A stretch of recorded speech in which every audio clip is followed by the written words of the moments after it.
All right, welcome back for Action Comics issue 3. But before we get to that, just like last time around, I want to show you a few things that I missed from the previous issue. So here we've got this panel, Superman talking to this guy. You see that steamer? It's the Baranta. Tomorrow it leaves for San Monte. Unless I find you aboard it when it sails, I swear I'll follow you to whatever hole you hide in and tear out your cruel heart with my bare hands. Superman, nice guy. And we've got one more right here.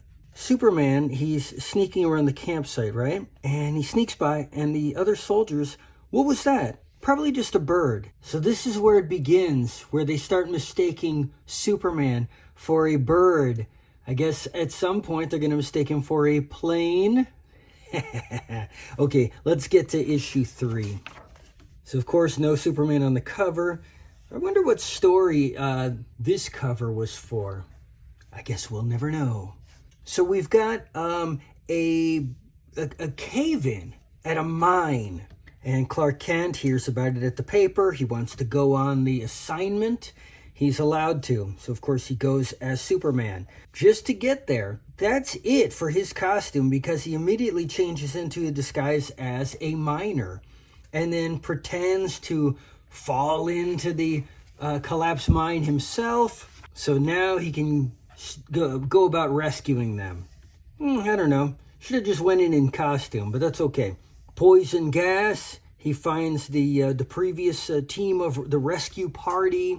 They've succumbed to the poison gas, so he rounds them up and gets them out of there. Look at them carrying 3 men under one arm, 2 under the other.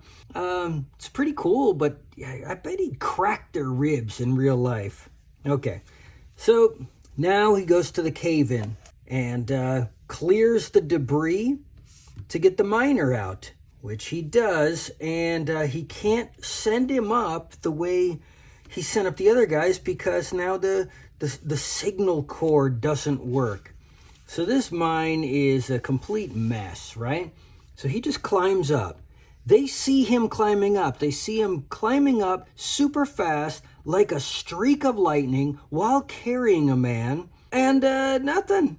They got nothing to say about it. They just take the guy to the hospital.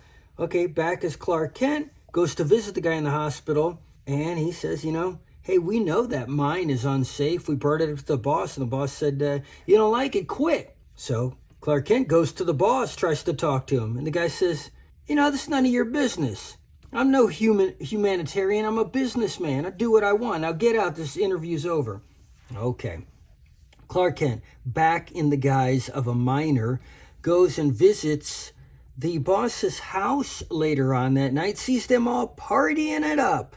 Look at this. It's a gay party. And I have half a notion to crash this party to bits. Like, look, a prowler. So they grab him, right? A couple of guards outside. Take him inside. And he's playing dumb. But listen to what they said. We caught this bohunk. We caught this bohunk, probably a sneak thief, window peeping.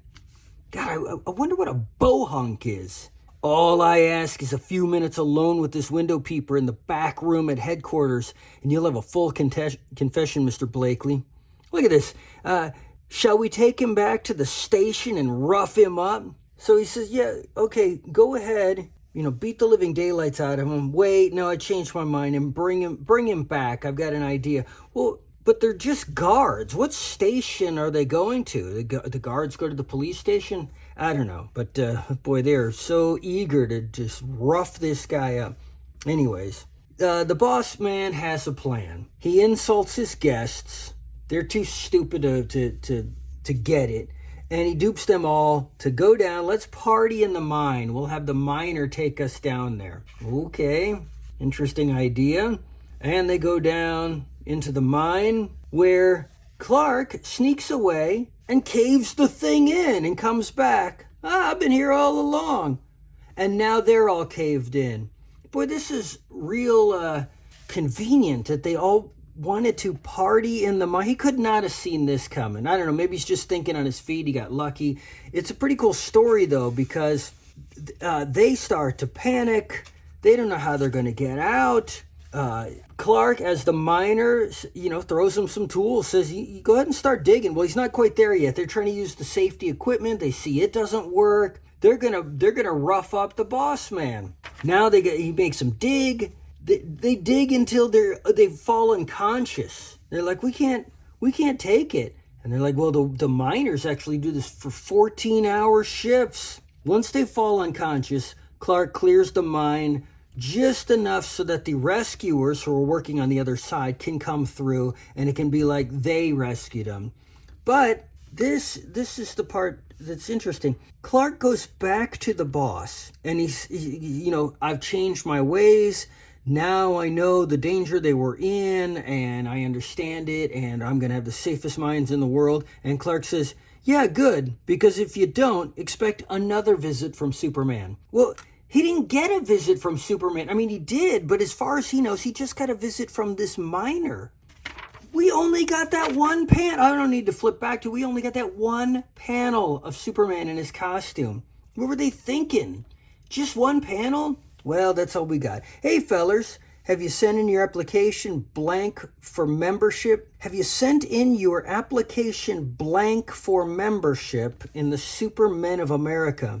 Weirdly constructed sentence, but anyways, turn back to the center of the center spread of this book. Come on, read, Kevin. Fill it in and mail in immediately so they become a charter member. So they've already got a fan club for Superman, so that's pretty cool. But anyways, I know it sounded like I was complaining. I do like this story. I like Superman. Just he's dealing with the regular issues of the day. Bad working conditions, bad bosses, the class system, the rich versus the poor, and he's straightening things out. I just would have liked to seen him in the costume. But I will see you next time for Action Comics issue 4.